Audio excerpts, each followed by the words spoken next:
il est pour Anne Sinclair, un homme rare. Plusieurs années après son divorce avec Dominique Strauss-Kahn, dont elle a été l'épouse pendant près de 20 ans, la journaliste a retrouvé l'amour dans les bras de l'historien Pierre Nora. Si elle semble avoir coupé les ponts avec son deuxième mari, elle n'a toutefois pas cessé de voir le premier, qui n'est autre que Yvan Levaille.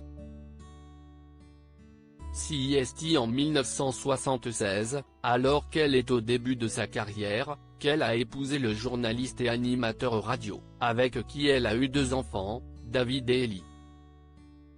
Et qu'elle compare aujourd'hui à un frère.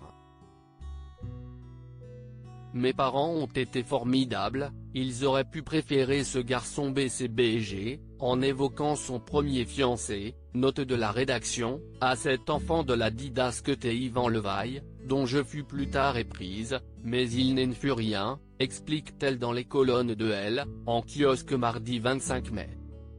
Issue d'une famille aisée, Anne Sinclair a en effet épousé contre toute attente ce journaliste d'origine roumaine, venu se réfugier en France durant la Seconde Guerre mondiale et confié à Louz, œuvre de secours aux enfants, note de la rédaction, à la mort de sa mère en 1941.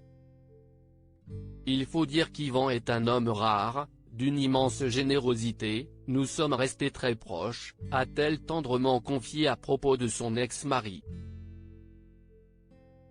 Anne Sinclair vivait dans la hantise du désaccord avec DSK, toujours en contact avec Yvan Levaille, notamment pour leurs 2 enfants, mais aussi, le profond respect qui les unit. Anne Sinclair ne s'est pas montrée aussi tendre à l'égard de Dominique Strauss-Kahn, avec qui elle décrit des rapports beaucoup moins fusionnels, et CIST surtout, une relation pas tout à fait saine, fortement marquée par la dépendance.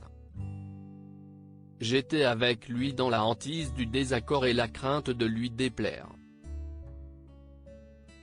Alors, était-ce de l'emprise? Je ne sais pas, mais en tous les cas, de la soumission et de l'acceptation, a-t-elle ainsi expliqué auprès de Elle qui publiera le 2 juin prochain Passé composé, un ouvrage où elle livre son ressenti sur l'affaire DSK.